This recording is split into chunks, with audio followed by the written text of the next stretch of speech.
thing out of nothing. It's a material question. If Genesis is not a material account, then it's not a relevant question. But let me clarify.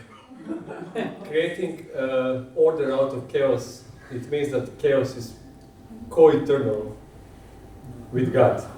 No. Creating chaos. No. Creating chaos. What is chaos? Yeah. Okay, what is chaos? It's not material. So, okay, the text is, I'm suggesting the text is not talking about material origins. I mean, certainly whatever there is, at any level, God created it. So God created material stuff. Fine, but that's not this story. This story starts with non-order and then talks about God bringing order into the midst of it. Okay, that doesn't make non-order eternal because this isn't talking about everything. It's just talking about this part of the story. You know, when you move into your new apartment and you've got all the boxes in the corner, who created those boxes? Well, this is just how you're starting, you know? I mean, actually you did, but we're not telling that part of the story. We're making a home. Okay, so again, the questions have to pertain to what the text is doing. Okay, so ex nihilo is a material question if you were doing a material account. If it's not a material account, then it's not a question the text is answering. So biblical scholars cannot give answer how the cosmos came to existence. Okay, what definition of existence are you using? Listen, I am saying nothing theologian, so these concepts of a kind of I'm trying to. I appreciate your attempts. Yeah. Now, again, don't try to blow this into the total theology of creation, because that has to, from theological side, that has to include everything, material world and everything. But we're not asking that big, broad theological question, as important as it is. We're asking a literary question, what is this text dealing with? I mean, even remember in the Colossians passage, when it talks about God creating all things. By the way, those of you who know Greek know that the word things isn't there.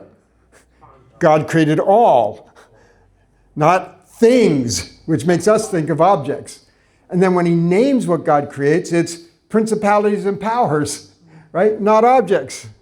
So even in Colossians, it's not doing that. So I understand the tension, yeah, but it's, if we can focus down to what they're doing and try to understand what they're doing, instead of trying to answer all the very excellent questions that we have about things. Theologically, of course, there is nothing that is co-eternal with God. There is nothing that is outside his creative work. And therefore, our theological belief is that all matter was created by him. But that doesn't mean that's the story Israel wants to tell. Okay? So in their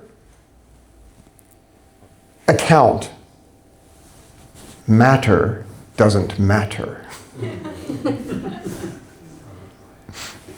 I think that maybe answers my question. Okay. Just to clarify, is there then a way to kind of create, I don't know, biblical theology of actual matter, like creation of matter, or does the Bible maybe not speak? Okay, good. So my newest Lost World book is called New Explorations in the Lost World of Genesis.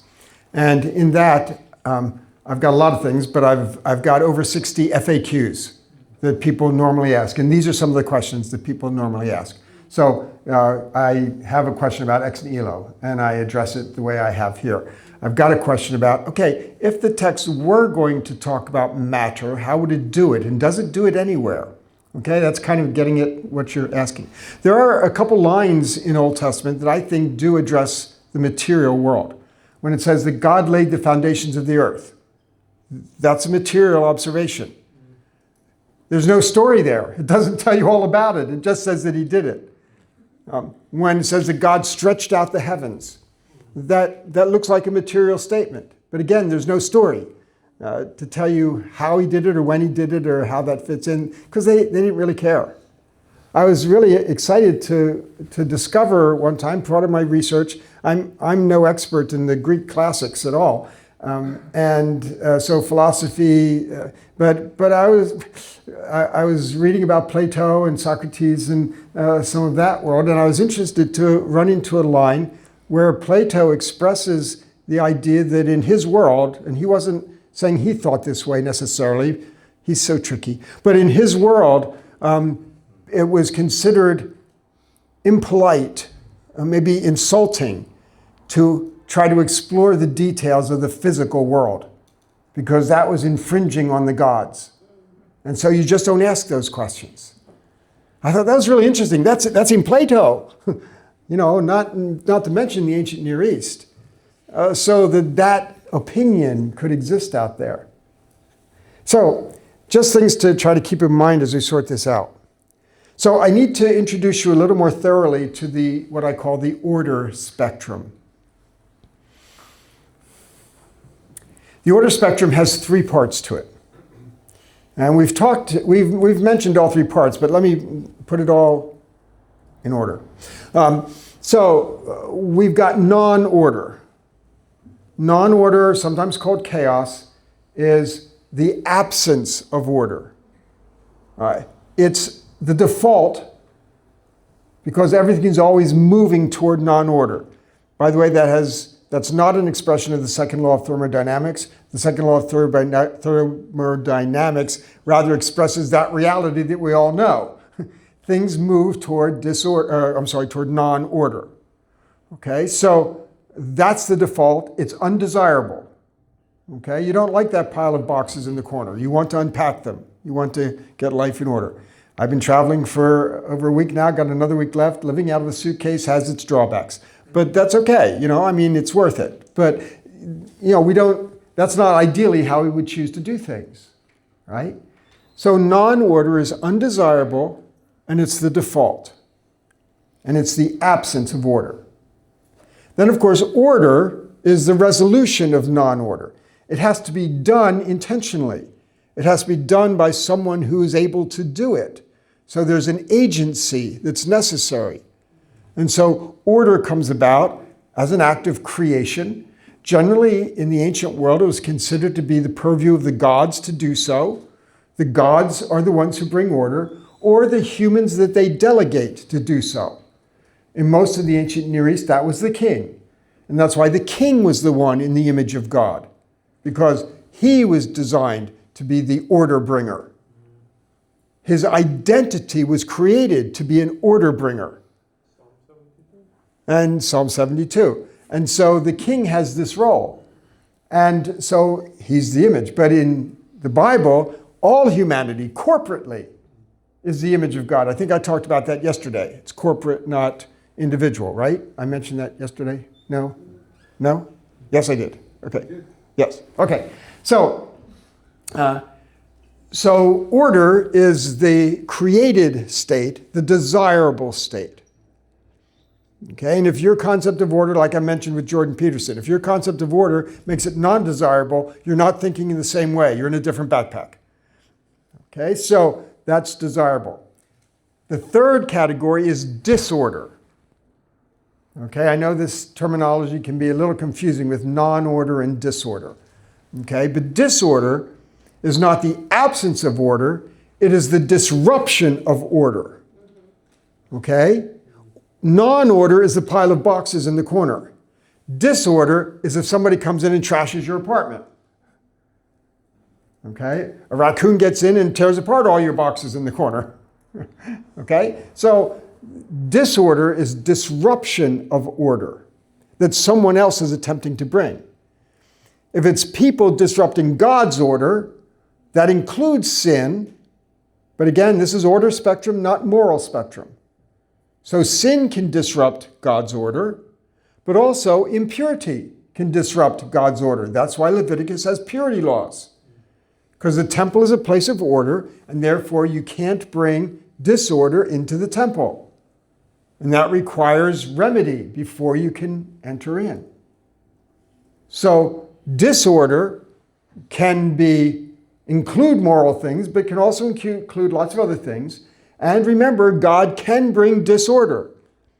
Not against his own order, but if people are trying to establish order without him or opposite him, he can disrupt their ordered system.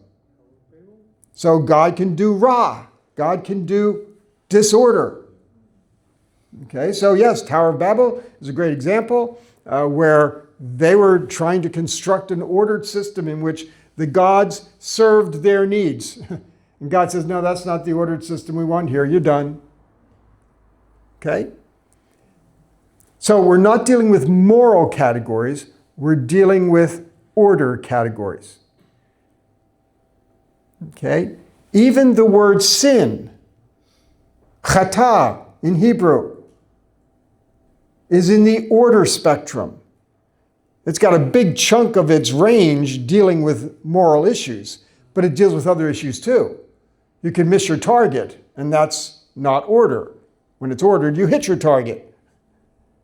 But also remember that the chatat, the sin offering, has to be performed for impurity, which are not moral issues.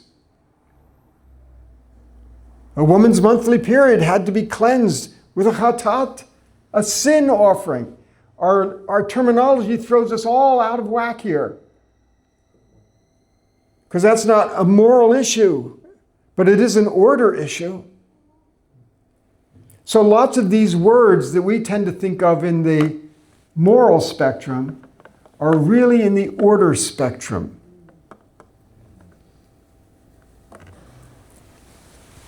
Now, another one of those words is rest.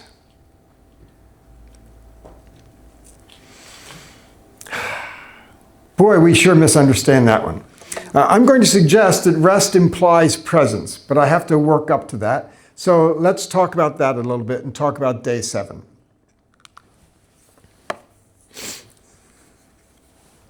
When we read along through Genesis chapter 1, days 1 through 6 go pretty comfortably. We're pretty familiar with it. We feel like we know what's going on, although I've suggested we kind of are still askew on all of that. But then we get to day 7, and we're utterly confused. Why in the world would God need to rest? He doesn't get tired. He doesn't need a break or a vacation. What in the world's going on here? Of course, here what we're doing is rifling through our own backpacks, trying to make sense of this, and that's not going to work.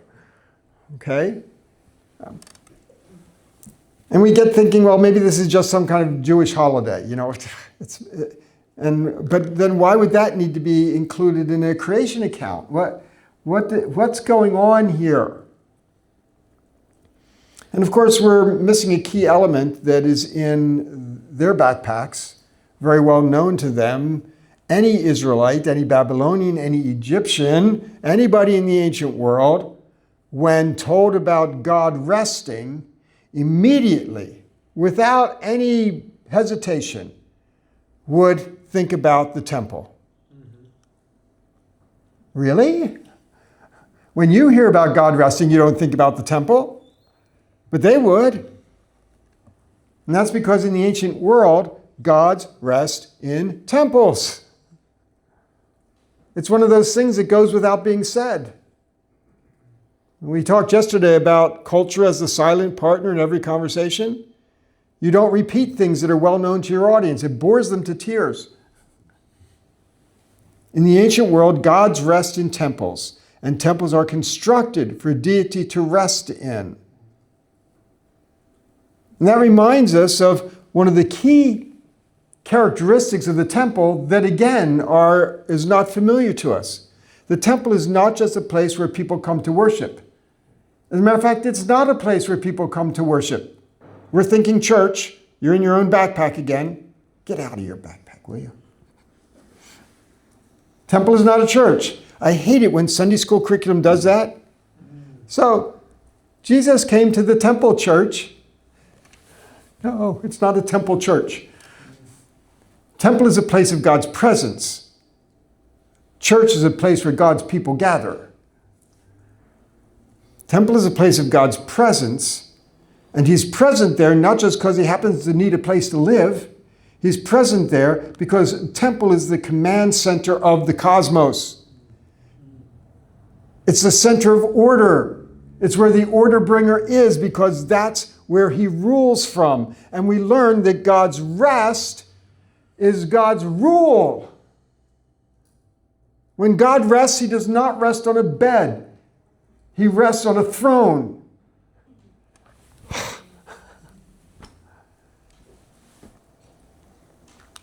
Psalm 137. Let us go to his dwelling place. They're talking about the temple. Let us worship at his footstool. Arise, O Lord, and come to your, say it, resting place. That doesn't mean come to your bedroom. You and the ark of your might. Yeah, I keep the ark in my bedroom. No. For the Lord has chosen Zion. He has desired it for his dwelling. This is my resting place forever and ever. Here I will sit. There it is. Enthroned. God's rest is not on a bed. It's on a throne. God's rest is not stepping back, it's stepping in. He takes his seat in the control center to maintain the order that he has set up. People may be the climax of the 6 days because it's establishing their workplace and their job. But rest is the climax of the creation account. All is ordered, stable, secure, operating. It's like if you bought a new shop and you order all the inventory and you repaint the place and you clean it all up and you set up the shelves and then you put all the stuff on the shelves, all the material and all the inventory, and then you walk out the door and never come back. No!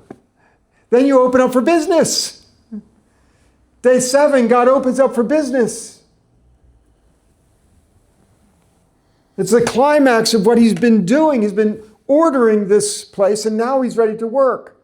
Go back to your orientation to your workplace. The first day just sets up what you're going to do every day, working in this environment. That's why Jesus says, my Father is working even to this day. Because if somebody doesn't maintain order, it falls apart. Order has to be maintained. So it's really interesting when people who are thinking about the Bible said, boy, I wonder what God did on the 8th day. He ruled. Want to hear about the 9th day? He ruled. How far do we have to go? You got it? God brings order to the cosmos for people. He doesn't need it for himself. For people, for their workplace. And then he sits down on a throne and he maintains order. Which means that creation is continuing. If creation is order bringing, it is also order sustaining. Continuing creation.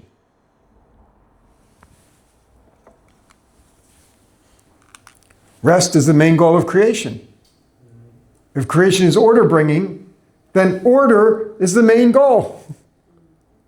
And God establishes order. Resting then expresses having control over an ordered system. And when God sits down on his throne, he is not disengaging, he is engaging. He's taking the helm. Captain has the helm.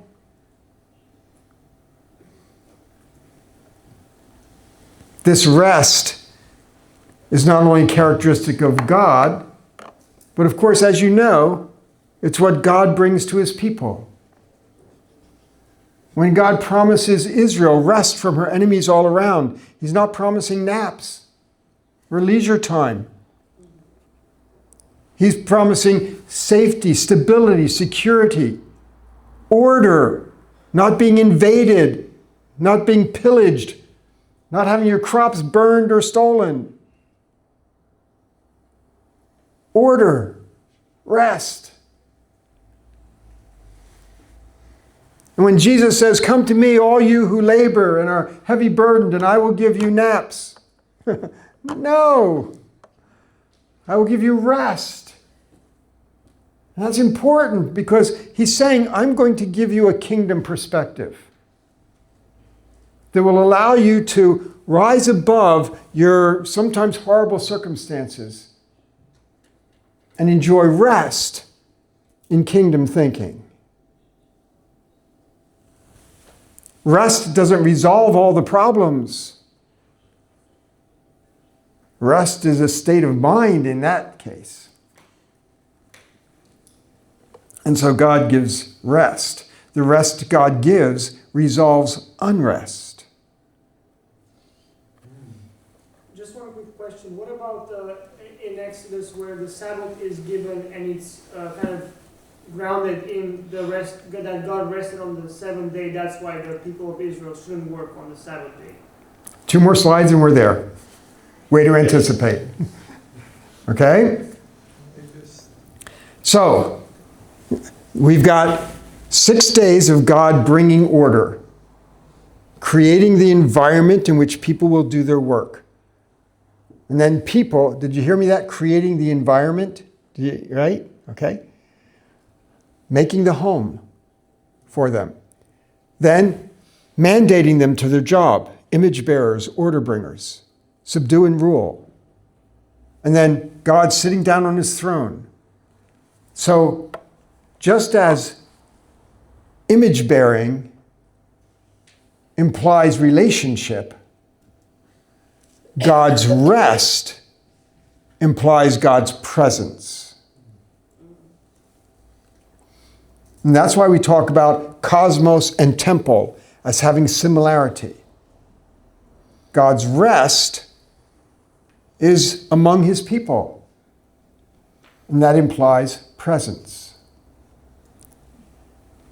Now, in my view, those two, relationship and presence, are the pillars of not just Old Testament theology. We can trace it through Old Testament. That's what the covenant does. The covenant establishes relationship, and then the temple, among God's covenant people, presence. And I will be their God, and they will be my people. I will walk among them. I will walk among them. That's presence. I will be their God. They will be my people. That's relationship. It's repeated over and over again. Solomon's prayer of dedication in the temple. Same kinds of things. But they carry over, of course. You can see this into the New Testament as well. The Word became flesh and dwelt among us. That's presence. And Jesus comes to establish relationship. But Jesus didn't just come to die. That's the relationship piece. He came to be among us in the flesh. That's presence. In the upper room, he's going to prepare a place for them. So where he is, there they may be. That's presence and relationship.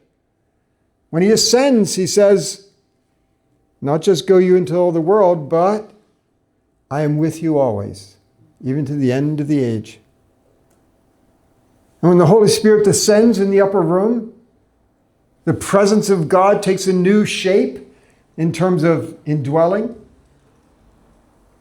and can do so based on the relationship that's been established through the death of Christ.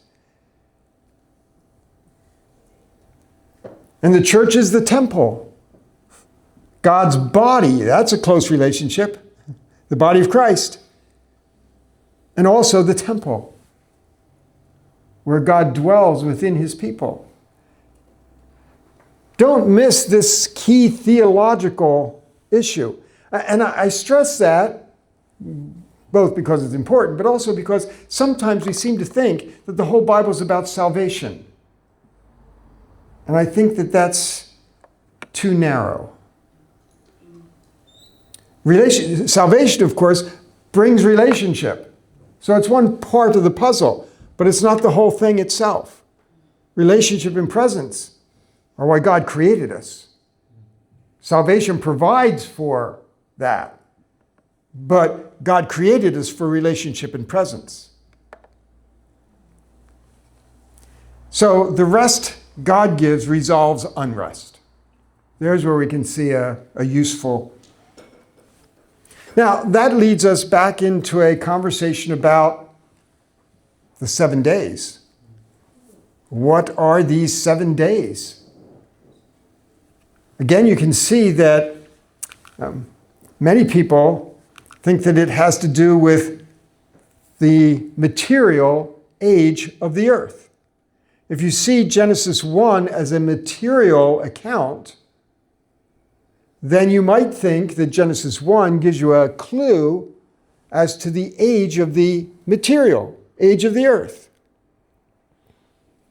And if you think that those 7 days are 7 literal 24-hour days, you might conclude that the Bible teaches that the earth is young. And I don't think we need to argue about the meaning of the word day. But we do need a discussion about whether it's a material account. That makes all the difference. If this is not an account about the material origins, but is an account about the orientation of people to their place and their work, then it's not making any claims about the age of the material stuff. And if it's not making any claims about the age of the earth, then the Bible doesn't have a view of the age of the earth. And that means you can follow the science if you're convinced that the scientists are doing their job well.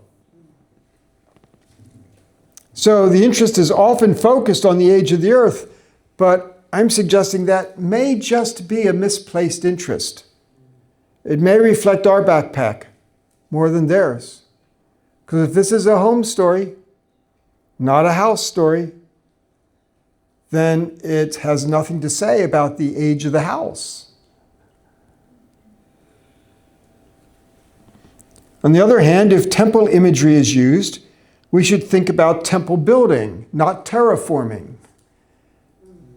You notice that chapter 1 never talks about lakes and rivers and forests and trees and hills and dales and fields and flower. It's not terraforming. But if the 7 days, if the rest evokes the imagery of temple, then an Israelite audience, insider to insider, remember, an Israelite audience is thinking, God is resting. The temple bells are going off here in their minds. And if temple imagery is being used, then that gives us a clue to the 7 days. Because when temples were built in the ancient world, they were inaugurated in 7-day ceremonies. 7 days was considered an important transitionary period in the ancient world. When 1 day or 3 days wasn't enough, this is a big deal. So we're going to have 7 days, transitionary period. And that's what we have. This is a transition from non-order to order.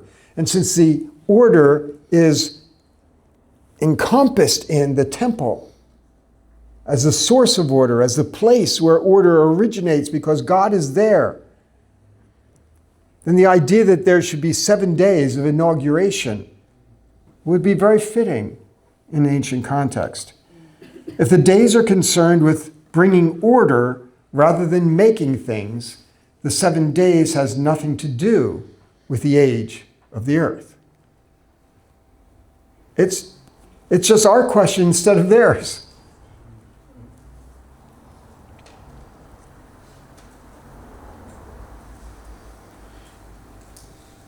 Just trying to see how it's all settling in. Yeah.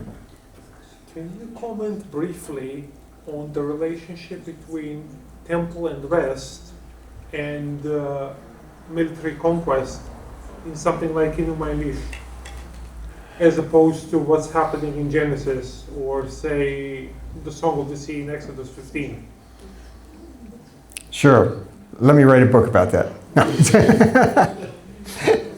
No, in Enuma Elish and a few other pieces in the ancient world, the gods bring order, that is, they create, by defeating chaos monsters.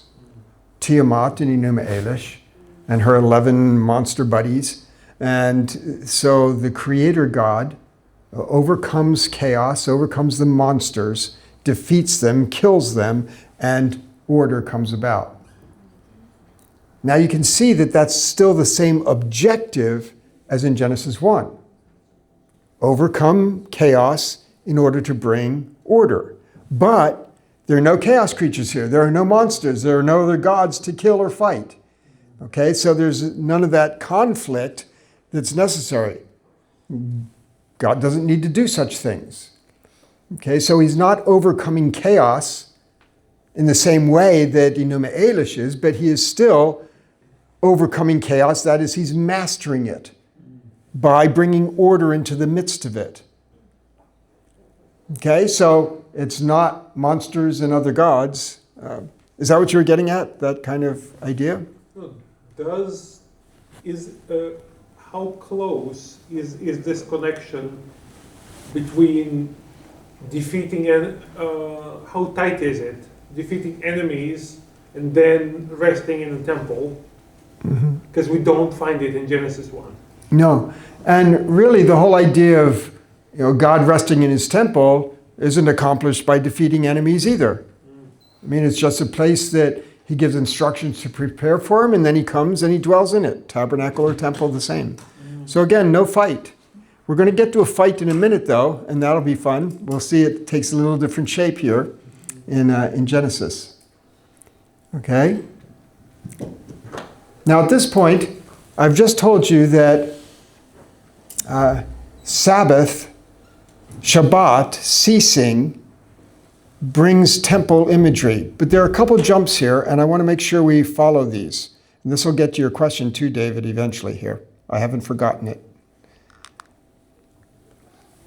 So let's think about Sabbath and rest. Again, in Genesis, it talks about God Shabbating. Shabbat, to cease. Okay? So God ceased his ordering of creation. It doesn't say there that he rested. Shabbat is specifically the cessation of the order bringing, not the sitting on the throne part. Okay? That's a different term. So God's initial resting place is presumably in Eden, Garden of God, Ezekiel 28:13. Okay? But when God ceased, that's Shabbat, he rested. That's Noch. And that's the connection we get in Exodus 20. As David raised, we have Exodus 20 to deal with here. And that's where this comes into play.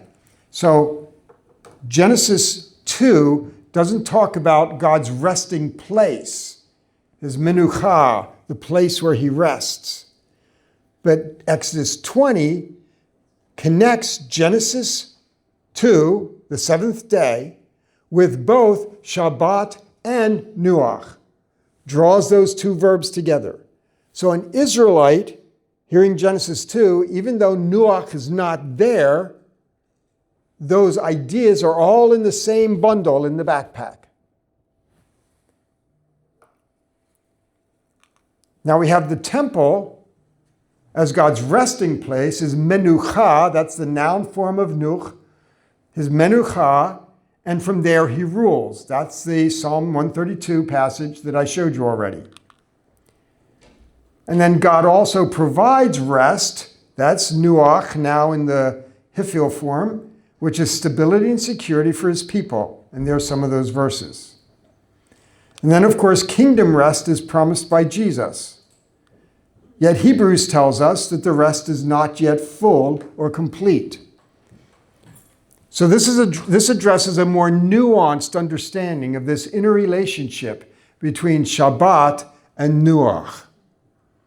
But they are related concepts. Now, some of the conclusions we can draw from that. And this one is directly related to the question that was raised. We often think of Sabbath for the Israelites, and when we think about it for ourselves, as disengagement, right? We think of it disengagement from your work. And we wonder about what that entails. We also think of it as disengagement because we have thought that that's what it is for God in Genesis 2, day 7, that he's disengaging. But I've just told you it's not disengaging, it's engaging in the rule of the cosmos. Well, when people observe Sabbath, that's not what they're doing. They're not imitating God by engaging in the rule of the cosmos. I am the rule. No, okay? So that doesn't work. And that's because imitating is the wrong concept here. The observance of Shabbat for Israel or for us is not based on imitating, it's based on participating. The idea of Sabbath is that we stop our work because we Shabbat, we cease, we stop our work because our work is trying to bring our order. And we recognize that we are not the ultimate order bringers. God is the order bringer. And so in observing Shabbat, ceasing our order bringing, we are then recognizing that we are participants in his order bringing.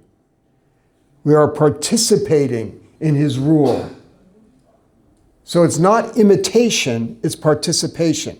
So Exodus reminds us that since God rested on the seventh day, that is, took up his rule, engaged the control of the cosmos, we, Shabbat, cease our working, and then we recognize that we are God's order bringers, and God is the order bringer, ultimately, not us. So this involves stepping back from our own attempts to control our lives through our work especially, as a means to acknowledging that God is the one truly in control, as he demonstrated at creation and the Exodus. That makes sense of why in Exodus, it refers back to Genesis, seventh day. In Deuteronomy, when it does the Decalogue, what does it do? It refers back to God's the one who freed you from slavery in Egypt. Right? That's order at a different level. God is the order bringer. He's the one that freed you from slavery. So Sabbath observance called Israel and us to turn our attention to active acknowledgement of God. That's worship. And kingdom work, service in his name. Consciously extending the Sabbath ideology to all parts of life as we give God his due, treat others the way he has treated us, by being gracious managers and being a source of goods and freedom, recognize and protect the rights of others. That's Sabbath observance. And if you read carefully, Isaiah 58:13 tells you exactly that. Because Isaiah 58:13 is the one place where it talks about Sabbath, not in terms of what you stop doing, but what you actually do. Let me read it for you.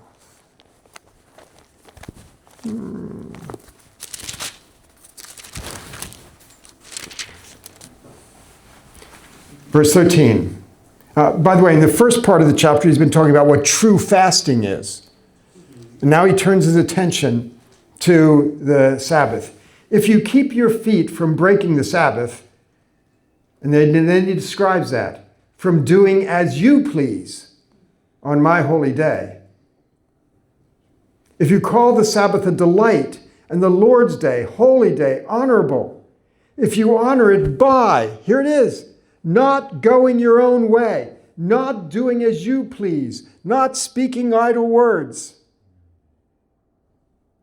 then you will find your joy in the Lord, and I will cause you to ride on the heights of the land and to feast on the inheritance of your father Jacob. The mouth of the Lord has spoken it. Sabbath is not just about not working. Sabbath is about recognizing who's in charge. Yes? Does that mean that for a very long time many Jews have misunderstood this commandment? Even in the New Testament times they did, as Jesus pointed out to them many times. Right? They kept trying to use a different criteria. And Jesus corrected them all the time. I don't have time to go into it here, but I've got another slide that talks about all the New Testament passages with Jesus and how he fits right into this kind of statement. You can do that study yourself. It's not hard to do. So, if we're going to evaluate how are we doing in observing the Sabbath, questions we should ask. Who's in control of our lives and our world? Seems like an easy answer, right? Don't need multiple choice or anything. Is he worth it? Is he worth giving up some of your own control of your life? And then, how's my kingdom work coming? We're supposed to be order bringers alongside of God. The conclusions I would draw then to this part of the lecture, to the Genesis 1 part of the lecture. First of all, the text, in my view, asserts that in the 7-day initial period, God ordered the cosmos by assigning roles and functions with purpose. That's like saying it's a home story.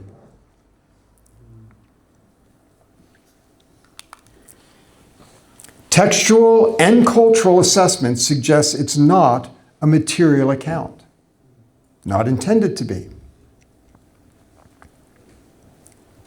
The literary shape suggests it's not sequential.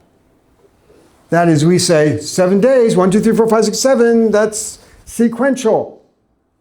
But, of course, it wasn't my observation. This has been long ago recognized, the parallel literary structure. Day 1 is parallel to day 4, day 2 and day 5, day 3 and day 6, and then day 7 is the climax of it all.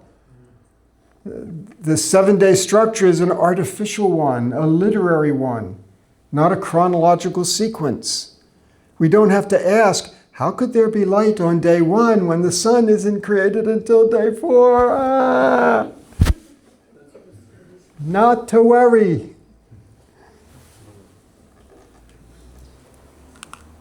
If it's not sequential, then it's not chronological.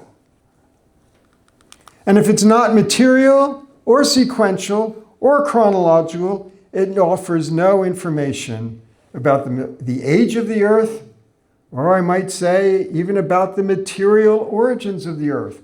That's not the question they're asking. It's not the answer they're giving. That's not in their backpack. When they answer the question, how did the world begin? They aren't going to give the same kinds of answers we do. The Bible, therefore, has no position on the age of the earth. Here we have a text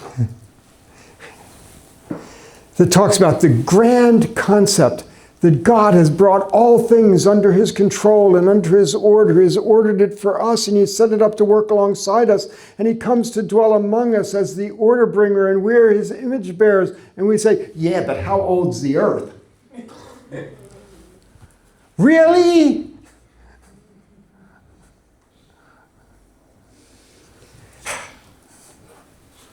The big idea is God has ordered the world to work the way that it does. And we were created to work alongside him. That's a big idea. It's an important idea. It's really way more important than the age of the earth.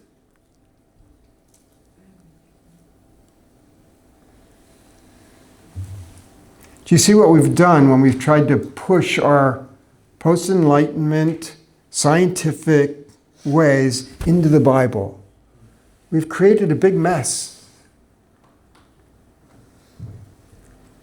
And it prevents us from catching the very theological point that the text is making.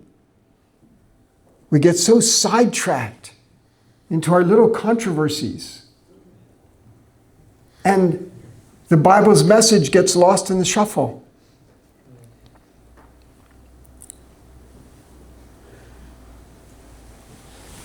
We should pause now for a couple questions. And then we'll take a break, and then we'll come back and start Genesis 2. Hey. Okay, so questions. Can I clarify anything here? Yes? I would like to clarify one thing. So, if we look at these passages like this, we don't have a definitive case that will allow us to state that God created the earth, and we lose the battle with materialists who say that no, earth is billion years old, and it was in a period by itself, and that's it.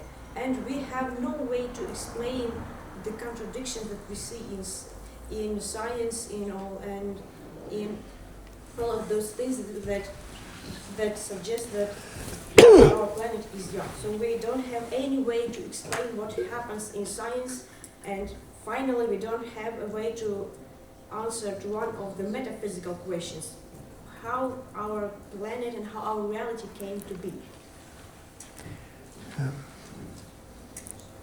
Is it like this, or how can we explain it to people we talk to, materialistic people we talk to? We shouldn't think that the Bible. No, we make a mistake if we try to push the Bible to explain things that it isn't trying to explain. Certainly, naturalism has its drawbacks, and we want to have an answer that God is the creator of all things. We can turn to Colossians to say that. We can turn to Hebrews to say that. The idea that God is the one who laid the foundations of the earth. I mean, that's theology. It doesn't prove something to a naturalist or a skeptic, but that's the biblical view. But that's not the Genesis 1 story, but it's a biblical view. When we argue with the naturalists, we don't need to argue about science. We can argue with philosophy. That is, they want to say there's no reason for God anywhere, where I can just explain everything naturally. Materialism, naturalism, they can do without God. Evolutionary theory is used as a tool by naturalists, but it is not inherently a tool for naturalists. There are plenty of scientists today who are strong Christian people of faith who believe that evolutionary model is the best explanation we have, but that God is working that way. God is working, creating through change over time. But doesn't it undermine God's character as it is when God creates through death, and God has no power to create it right away, but he needs belief? No, he doesn't need, if he chooses to do it, God doesn't need to wait 2,000 years to come back, but he's waited 2,000 years. God's time is God's time, and if he chooses to create things over time, he creates a child over 9 months instead of having just pop up. Okay, God chooses his own ways. And so we don't have to say God can't do it that way. He can do it however he chooses. It's still God at work.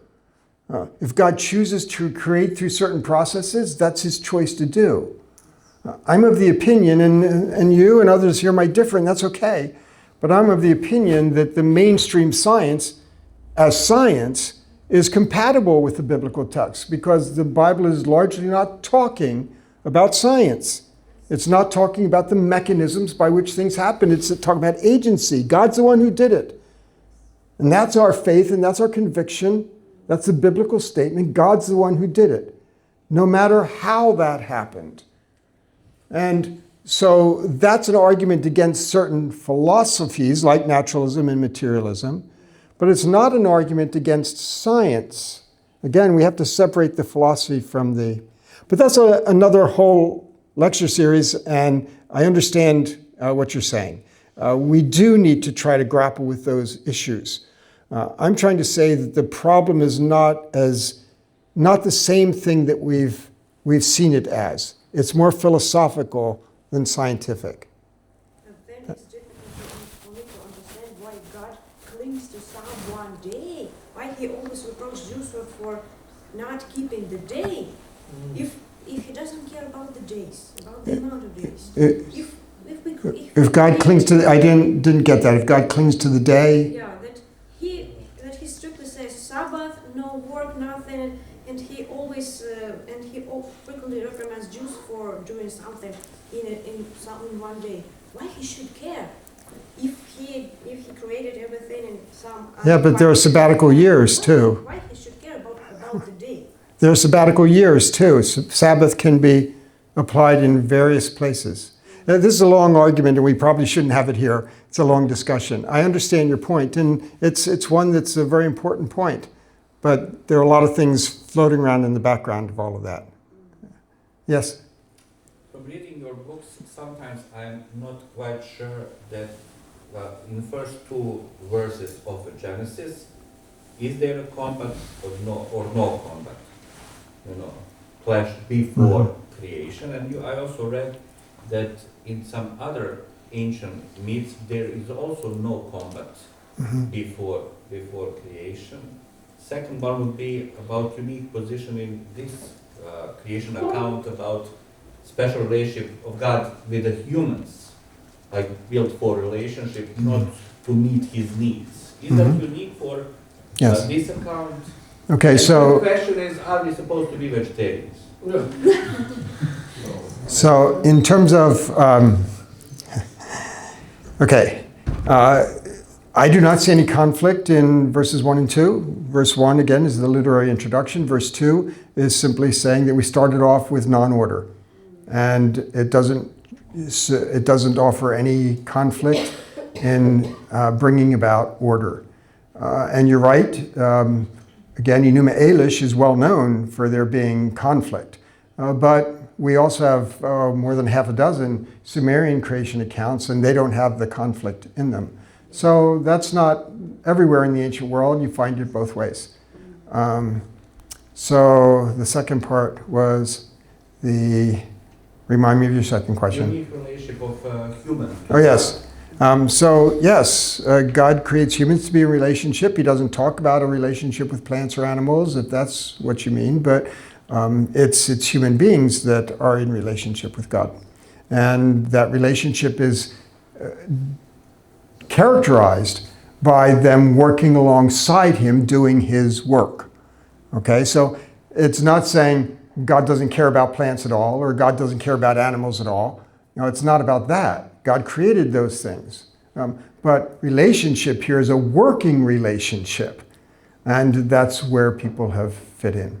But in relation to other myths of creation of humans, that's what I was thinking. In relation to other stories, accounts of creation and position of men in those and position of men. Right. So the contrast in the ancient world, yes, very consistently. People are in a relationship, but it's a slave relationship. So that's, yes. William Lane Craig, he wrote a book in the quest of the historical Adam, and in his book he claims that Genesis account he calls it mytho-history. So that there are some parts that are meant to be understood historically and some mythologically. But I also want to connect it with the claim that he brings about. He says that the historicity of Adam bears soteriological significance. Would you agree with that? And if yes or if no, how would you respond and say it may not be of soteriological significance if we deny that Adam and Eve were actually real historical figures? Okay, this part of the lecture is Genesis 1. Genesis 2 is still coming. I haven't talked about that yet. Okay? I'm not particularly fond of William Lane Craig's work on Quest for the Historical Adam. And he doesn't like me at all. So, you know. Like you and him both. Yeah. So, but again, I'll talk about some of those things when we get to Genesis 2. Yes. So I was wondering about, you said that by the time of Jesus, they were already not practicing the Sabbath how God intended it to be. So that made me wonder, do we have like examples of the Jews following the practice like you said it was practiced? And is there also, if there's first an example in literature or in the Bible of them following it like that, is there a point where we can see that it kind of like... No, no and no and no. We don't have any such narratives. We don't have any such information. All we've got is Isaiah 58, which is the one that I just read. But that's from the earliest narrative, and of course, I don't mean in the Bible, but Jewish literature outside the Bible, we're already in the Hellenistic period, and things have already gone off the rails. Yeah. Yep. Yes? Okay, it may be a stupid question. You ready? I'll be sure to point it out if it is. No, I won't. So, I know that Satan was on earth before Adam and Eve were created, is that correct? You have to speak a little bit louder. Sorry.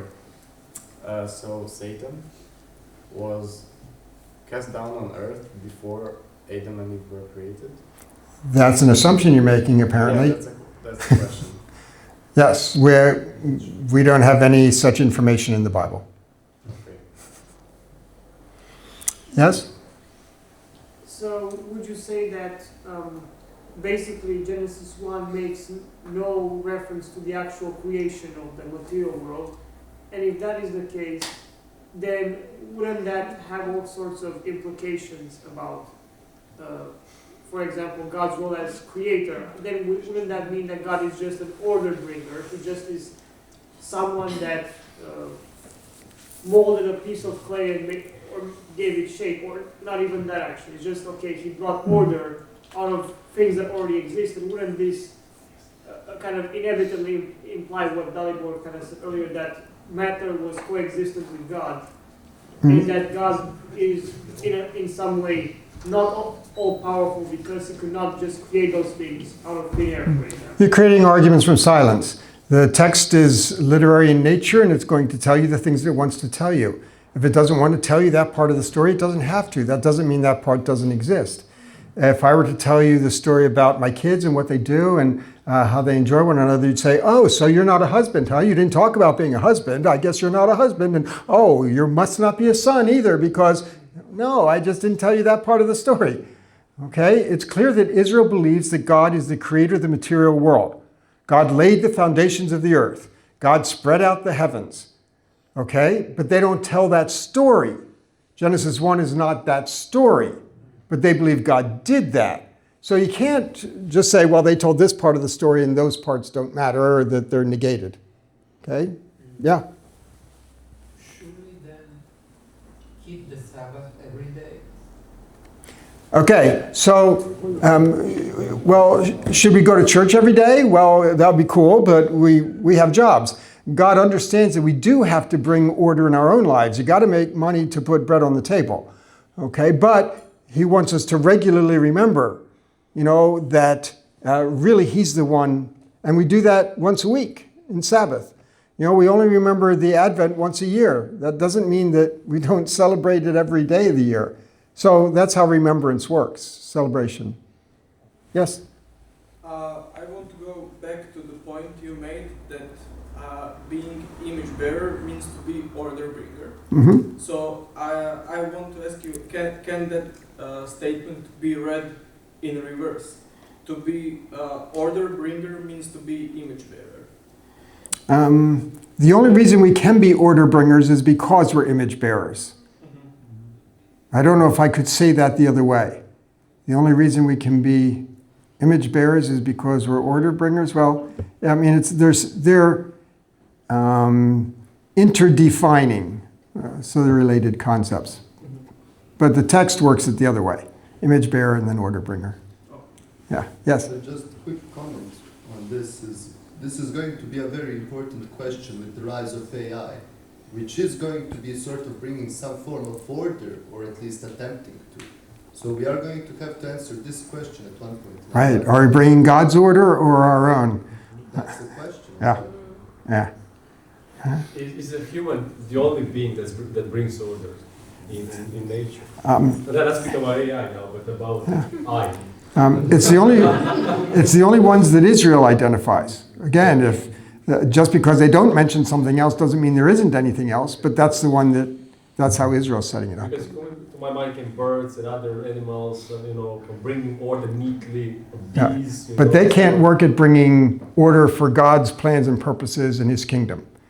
So they're working on a smaller scale. They glorify God. Yeah. What they work. Yeah. It's beautiful. Yeah. They're beautiful nests that birds build. Yes. Yeah. Okay, we better take a break. Take another break, stretch, and 5 minutes, then we'll come back to Genesis 2.